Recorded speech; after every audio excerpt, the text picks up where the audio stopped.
here's another in NBC's great parade of new shows.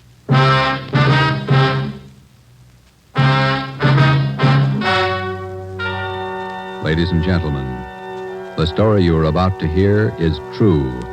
Only the names have been changed to protect the innocent. NBC brings you Dragnet.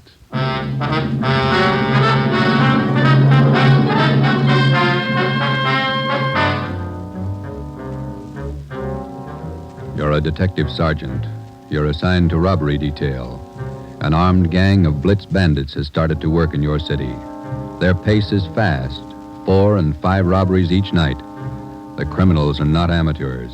They're well armed, dangerous. Your job, get them. Dragnet, the documented drama of an actual crime, investigated and solved by the men who unrelentingly stand watch on the security of your home, your family, and your life. For the next 30 minutes, in cooperation with the Los Angeles Police Department, you will travel step by step on the side of the law through an actual case from official police files. From beginning to end, from crime to punishment, Dragnet is the story of your police force in action. It was Thursday, October 23rd. It was windy in Los Angeles. We were working the day watch out of robbery. My partner's Ben Romero. The boss is Ed Backstrand, chief of detectives. My name's Friday. I was on my way back from the statistician's office, and it was 11:42 a.m. when I got to room 27A. Robbery detail. How'd it work out, Joe? Any good prospect? Well, I don't know how good they are, but I got a handful. How many did you get? Well, let me see. 15, 18, 22. Ethel down in the stats office ran them on the IBM for me. There they are. Let's see. It's a gang of 3 men working on foot. Blitz robberies. They only take cash. M.O. is tie-ups. Work from 8 to 10 at night. One of the gang's tall, the other 2 short. And these are the men the machine sorted out. Under that heading, yeah. If our information's wrong, then so's the machine. Got a good bunch of candidates here. Descriptions match up with what we got. They seem to. Check the names on that list, Ben. Some of the smartest thieves in the country. Yeah. Tommy Willis, Ray Grappa, Kemp Satelli, Manny Roberts, George Cross, Mario Koski. Reads like June graduation at San Quentin. Yeah. George Cross and Tommy Willis are in town. We know that. And Koski, he's around a couple of weeks ago. And what about the rest? It's a big field. Have to check them out, I guess. Might as well start at the beginning. Did you go through the overnight reports yet? Yeah. No restaurants, no liquor stores. That makes 5 days the gang's laid off. Well, they can afford to, can't they? 18 robberies in 24 days. That's a pretty good haul. This stop-and-go strategy of theirs, Joe, it's got me. Yeah. They work hard for a week in one area, and then they lay low. If they just keep going, we might have a better try at them. Hey, Joe. Yeah, Chandler. Fellow out here to see you, Joe. Name's Decker. Decker. Henry Decker? Didn't say. Want to see him? Yeah, send him in. Right. All right, Mr. Decker, this way.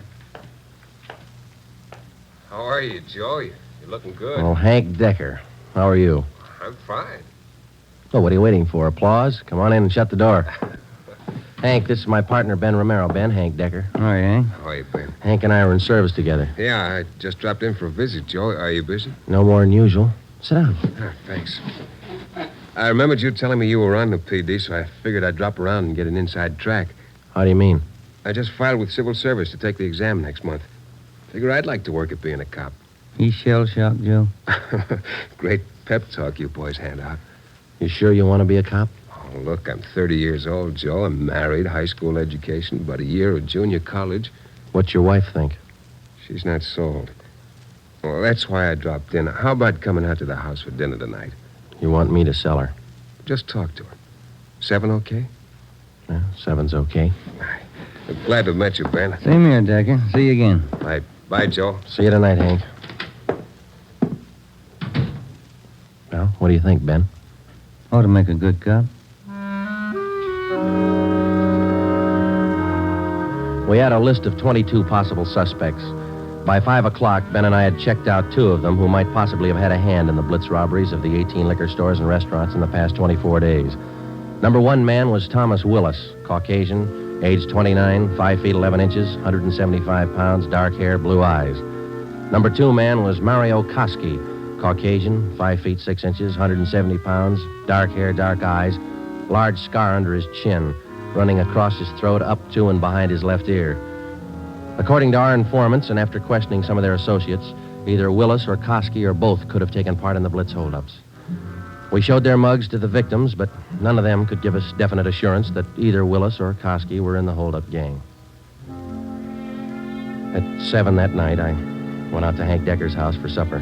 Met his wife, Linda, his 4-year-old twin boys. We talked about the Army, played with the kids for a while. Before we sat down to eat, we put the boys in bed.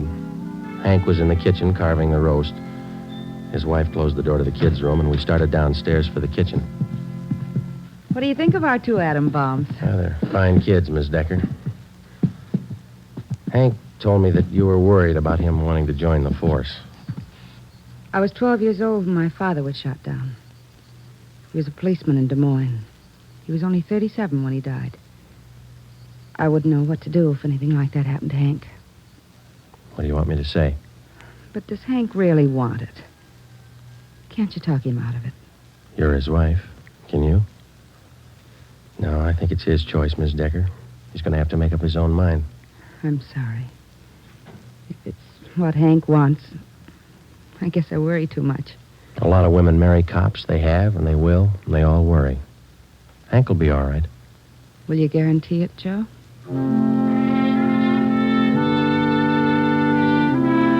During the next month, I heard from Hank Decker only once. He was studying hard. During the same month, Ben and I were working hard, trying to find some kind of a concrete lead to break the Blitz gang. There had been no subsequent holdups which seemed to tie in directly with the gang or its operations. From the list of possible suspects which Ben and I made up, 18 names had been eliminated for one reason or another. Either they were in jail at the time of the robberies, out of the Los Angeles area, or out of the state. But 4 names remained: George Cross, Tommy Willis, Mario Koski, Julian Brock. During the latter part of the month, George Cross was booked on a minor charge, and we questioned him at that time. He showed no knowledge of the holdups. Nearly 2 months after the robberies were committed, Ben and I were still without a solution as to the whereabouts of the gang. Never known a Blitz gang like this way before, Joe. Once they get wound up, they usually go until they're caught. Yeah. Did you get out those telegram checks to the east yet? Last night before I went home. Sent out all 3. Willis, Koski, and Brock. I'd like to find just one of them. Chicago might have something. That's Koski's old hangout. Willis, too. What about Brock? He's from Kansas City, isn't he? Yeah. I got a wire, too. Might have an answer from one of them tomorrow. That's a slow job. We'll have to wait it out. Guess so. No follow-ups from the victims we talked to. I'll get it. Robbery Friday. Oh, hiya, Joe. Hank Decker. Congratulate me. What for? Just passed my written exam. Got the letter this morning. How about that? That's fine. When do you take your physical? Oh, not till the end of the month. Next week, I take the oral and agility tests. Then the physical. If I get by them, I'm in. Well, you're going to have a full month at the police academy after the test. There's a lot of work, Hank. Oh, it can't be any worse than these tests. It's a tough 30 days out there on the Hill. Law, court procedure, evidence, combat firing, target practice. You'll have to wade through all of them. Are you ever going to have anything encouraging to say? Yeah, when you graduate. I won't count on it. How's your job going? Slow. How's your wife feel now? About taking the job? Uh-huh. A little better. She said to say hello. Okay. Keep us posted, huh? I'll do that, Joe. Right. Bye. Hank passed his written test. Sure anxious. Brandy, Romero, got a minute? Yeah, Skipper. Come on, Joe. You got something, Ed? Yeah, those Blitz robberies you're handling. Not having much luck. We were. Gang's disappeared. Not a trace of them so far. They leave town? Oh, we're not sure, Ed. We don't even have a good description. We're guessing most of the way. What are your guesses? You've had a couple of months to make them. 12 of the holdup victims we talked to told us definitely that there were 3 men in the gang, 2 of them short, 1 of them tall. We've just been working from there. All 3 of them have dark complexions. Started with 22 possibilities and got it weeded down to 4. No, wait a minute, 3. Yeah. Tommy Willis, Mario Koski, Julian Brock. Willis and Koski are Eastern Hoods. Brock's from the Middle West. And where are they now? Haven't showed their faces around town. We're checking some of the cities in the east. That's about all we got, Skipper. Not much for 2 months' work. Thieves can't be that smart. Right now they are. We've sounded out every lead we had, Ed. We're doing our best. Either of you ever hear of a man by the name of Al Mishikov? No, I don't think so. Chicago gunman in the old days, wasn't he, Ed? That's right. I thought he was doing time in Joliet. Paroled last year. Got a tip he was spotted on East Broadway night before last. You figure it might tie in with our job? I don't know. Find out. If I remember right, Mishikov's brother used to be pretty friendly with Mario Koski. I helped send both of them up 13 years ago. Same rap, robbery. Was that all you heard, Ed? Somebody spotted Mishikov? That's all. If you can track him down, you might get some kind of a lead. That's more than you got now. That night and for the next 2 nights following, Ben and I had dinner downtown instead of going home, and then we spent the rest of the night covering the lower end of the city in search of Al Mishikoff. We got more than a dozen leads on where to find him from some of our informants, but none of the leads paid off.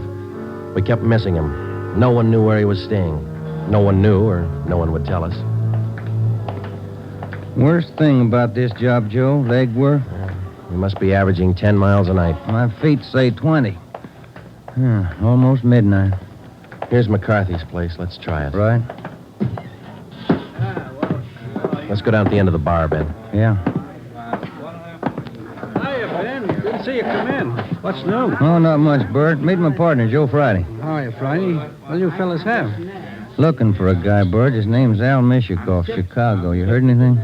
He was in here earlier tonight. Couple of guys with him. Are you sure? What do you look like? 6 feet, about 45, I guess. Big build. Sounds like him, all right, Joe. Is he staying in the neighborhood, Bert? Down here, I don't think so. Most of those big-timers stay uptown someplace. You looking for Mishikoff? I'd like to talk to him. How long ago was he in? Oh, about 8 o'clock. Couple of guys with him. They were talking about driving out to the airport. Something about Las Vegas. There's an 840 plane for Vegas, isn't there, Ben? I think so. 840, 850. I can't recall which. Bert, do you remember the exact time they left? Exactly. No. Say, there's one of the fellas that was with Mishikoff down there in the middle of the bar. Which one, Bert? There. One with a sandy hair, big chin. See him? Yeah. Want to talk, Joe? Come on. And Judge, you know what he said? He said when he was in Vegas last week. Pardon me. Killing, yeah, that's where. Pardon me.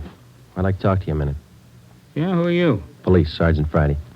Oh, have a drink, Sergeant. No, thanks. I said I wanted to talk to you. Square John, huh? Wait a minute, George. Square John wants to talk to me. Come on outside. We can talk better out there. I ain't done nothing. What's the pitch? I got a right to know. Let's go. Outside.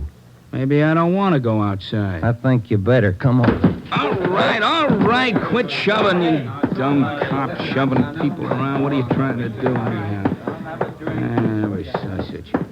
All right, down this way. Car's parked up the next alley, Joe. Hey, look, what's this all about, huh? I got a right to know. You were seen with Al Mishikoff tonight. Where is he? Who? Al Mishikoff. You want us to spell it? I don't think you can spell your own name. Nobody's asking you to play smart. Where's Mishikoff? Out of town. What do you care? Here's the car. All right, inside, you. No. Look, you got me wrong. I ain't done nothing. Where's Mishikoff? You and some other guy drove to the airport with him tonight. Let's have it. I'm clear, I tell you. I just drove out with him, that's all. Where'd Mishikoff go? Vegas. Took the plane for Vegas. When? About 8:30, 8:45. What's up, anyway? Who's the guy traveling with Mishikoff? Nobody. Who's the guy traveling with Mishikoff? Koski. I just met him tonight. Mario Koski, is that the guy? Yeah, I'm leveling. I ain't done nothing. Ben, get to a phone, call the office, contact Las Vegas police. Ask them to pick up Koski and Mishikoff. When we got back to the office, we questioned the man we had picked up for almost 2 hours. His name was John Delmar, an ex-convict. He'd been paroled from Folsom Prison 2 months before after serving 3.5 years for burglary. He said Mishikoff was looking for a man to work with him and Koski. He didn't specify the work. Delmar said he refused the offer, but they parted on friendly terms. He said Koski and Mishikoff told him that they were going to Las Vegas for a few days, then return to Los Angeles. But when Ben and I checked back with the Las Vegas police the next morning, they reported that nobody answering the description of either Koski or Mishikoff was seen arriving or leaving the airport. We checked with the airlines and sent inquiries to law enforcement agencies throughout the entire area. No sign. 3 weeks went by. Still no sign. Nothing in the overnights, Joe.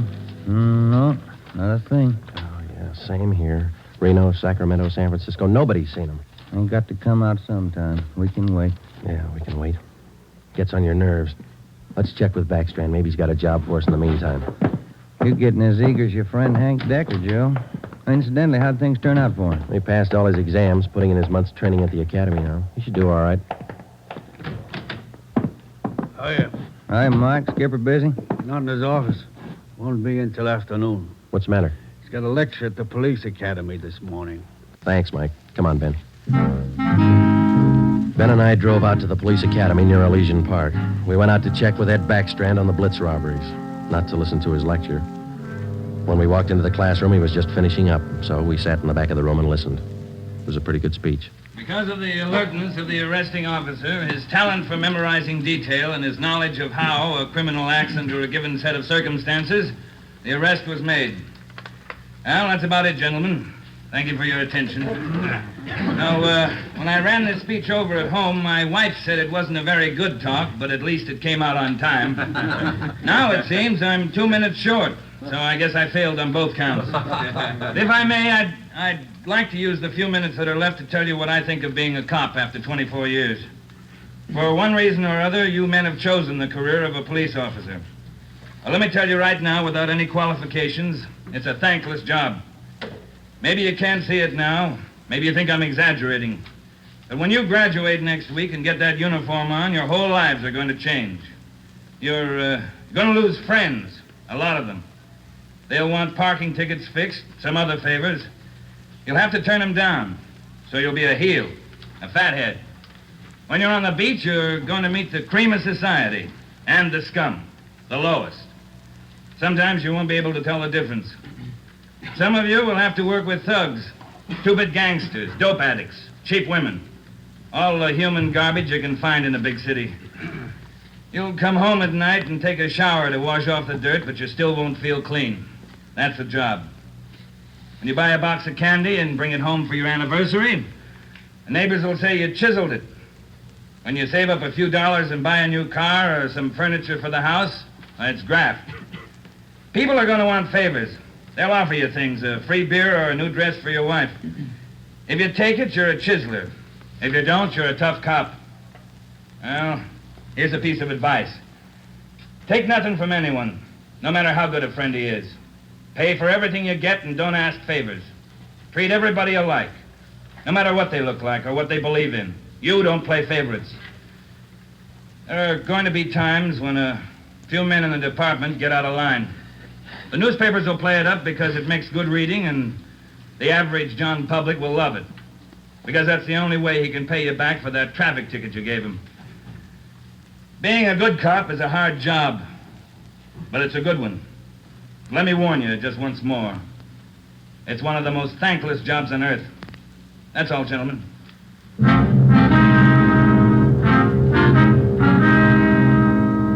The following week, Hank Decker graduated from the police academy and hit the transfer list for a regular assignment. He drew a job of teaching combat firing and boxing at the academy. He didn't like it, so he put in a request for a transfer and waited. For the next 6 weeks, Ben and I waited, too, for some sign of the Blitz bandits. There wasn't any. The only possible suspects, Mario Koski and Al Mishikoff, had disappeared completely. We kept a close check on every possible avenue of information. Still, no sign. Ben and I were transferred to the night watch on robbery for a few weeks, and that gave Hank Decker a chance to drop in and visit with us a couple of hours when he went off duty at the academy. He was still as eager as ever. Hi, Ben. Joe, anything new? Hi, Hank. Nothing here. What about the academy? Oh, big news. What's up? Getting a transfer starting next Monday. Gonna start on a beat. Thought you were all tied up with that boys' club you started out there. Oh, I was, but Hanson's gonna take over when I leave. The kids sure love it. Free swimming in the pool, boxing lessons. We teach them everything. Where's your beat going to be, huh? Central, right in the downtown district. Might learn something, huh? You'll learn a lot if you want to forget most of it. Look, it's 7:15. Don't you ever go home for dinner, Hank? Oh, getting the wife used to it. This new shift's gonna be night work, you know. Wait till you're on it for a year, and then you tell us how you like it. A year? I want to be in the detective bureau after a year. Well, you're not even going to last a year if you don't get home to dinner. Your wife's called twice this week already. She calls me. Okay, when did she call tonight? She hasn't yet. Oh, I guess I better head her off. Let me know if anything breaks, huh, Joe? I'd like to tag along. Okay, Hank. Well, on your way. Okay, good night. So long. Good night. Yeah. How eager can you get? Were we like that when we started? Not me. I never had that much energy at one time my whole life. Hot shot, Joe. I'll get it. At 767 East Broadway, a liquor store, 211 and slugging. At 767 East Broadway, a liquor store, 211 and... 767 East Broadway, 211 liquor store. Let's go.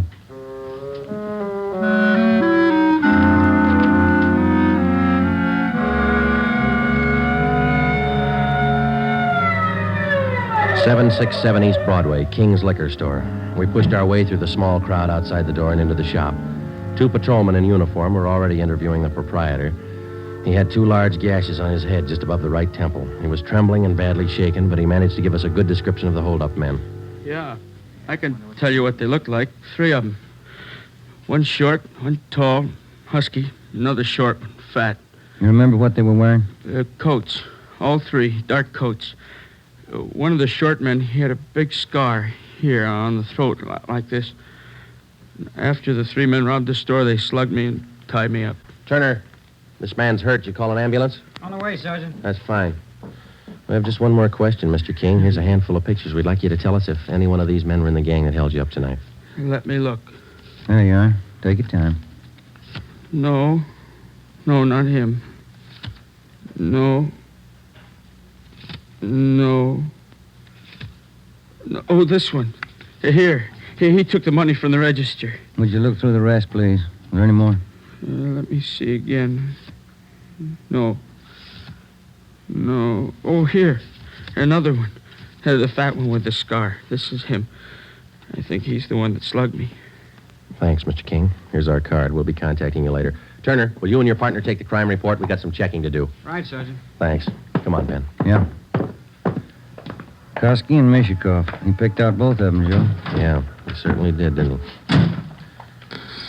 Attention all units. Attention all units. Wait a minute. The southeast corner of Broadway and East 3rd, a liquor store and restaurant 211, code 3. All units, the southeast corner of Broadway Come on, Ben, let's roll. and East 3rd. When we got to the liquor store and restaurant at Broadway and East 3rd, Ben and I knew for certain that Koski and Mishikoff were back in the city and working hard. Their M.O. matched down to almost the smallest detail. We put a call through to communications, and the entire Central Division was alerted. Then we called Chief Backstrand and told him the news. He assigned a special detail from the Metropolitan Unit to patrol the area until further notice. But at 9:23 p.m., before they pulled out of the police garage, the Blitz bandits added 2 more liquor stores and 1 more restaurant to their list of victims. Early the next morning, Ben and I met with Chief Backstrand in his office. You got a make on that 3rd man yet? We ran his description through R&I early this morning, Ed. Closest candidate's a guy by the name of Julian Brock. Done time here in New York. Any tie-up with Koski or Mishikoff? Mama Sheet says he knows Koski pretty well. And that's good enough. Now, how do you think you're going to get these thieves? We've got the alert out, Chief. Special detail from Metropolitan Division's been briefed. Communications all set. All right, here's a tip for you. Tell the men if there's a hold-up call that only the car in the area of the hold-up will handle it. These thieves are no amateurs. They may try some decoy trick. Tell the men to stay in the area they're assigned to until they receive a call. Check? We'll take care of it, Ed. You going to be on hand tonight? And when do you figure on starting? We'll have the full detail out by 6:30. Play it safe and start at 4. Why chance missing them?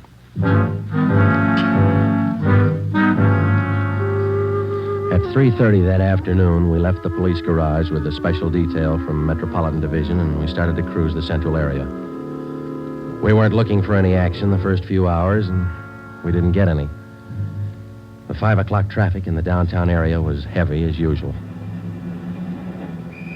Hope that gang holds off till after 6. We couldn't get out of this traffic if our lives depended on it. Well, we'd probably do better on foot if it wasn't for radio contact. Control 4 to 80K. Control 4 to 80K, your location. Get it, will you, Joe? Yeah, wait till I get the mic. 80K to Control 4. 80K to Control 4. Our location on Spring Street between 2nd and 3rd. 80K, stand by. 80K, call your office code 2. Call your office code 2, KMA 367. 80K to Control 4, Roger. KMA 367. Yeah. Now what do I do for a parking space? You know, you're lucky. That guy up ahead there, he's pulling out. Good. That hasn't happened to me in 6 months.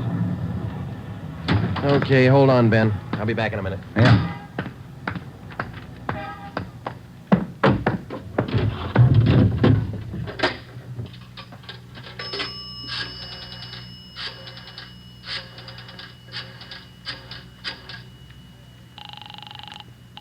City Hall.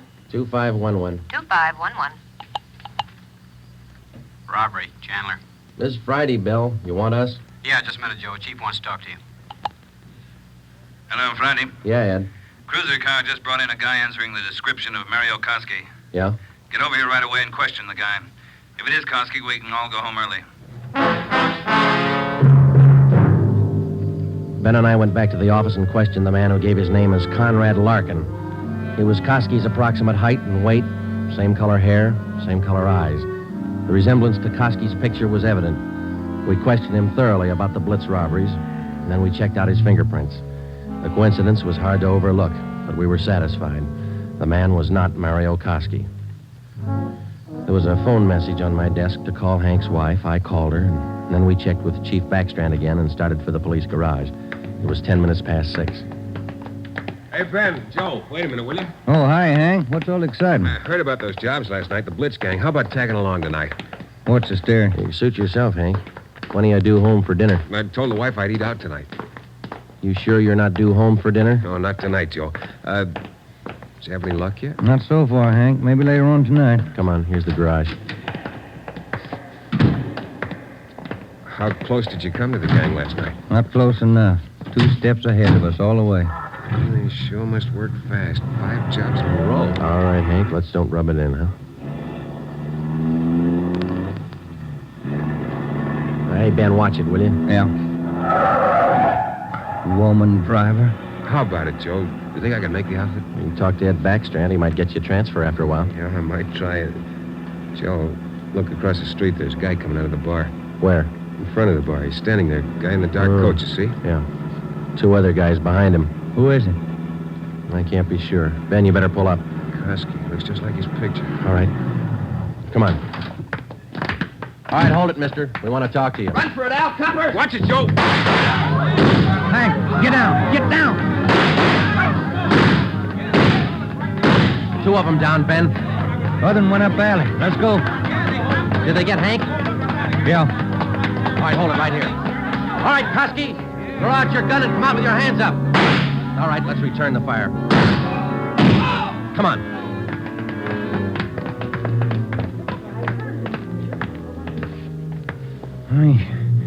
He had his chance. Yeah. Grab his gun. Let's get back to Hank. Did you get the guns from the other 2? Yeah, they're dead. Hank got them both. All right, one side, please. Officer, did you call an ambulance? Yeah, they're on their way. Come on, Ben. One side, please. Will you let us through? Hank, how you doing? Not so good, Joe. Ben, will you get the crowd black? Give him some air. Would you just move back and keep right on walking? Joe, All right, stay there. All right, easy, Hank. They'll be here in a minute. Hank? Hank? How's it doing, Joe? Gone? Yeah, come on.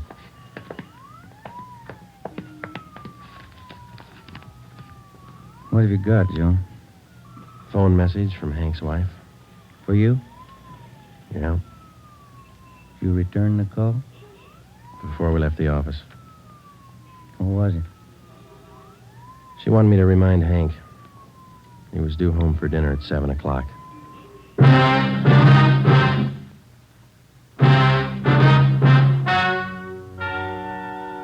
The story you have just heard is true. Only the names were changed to protect the innocent.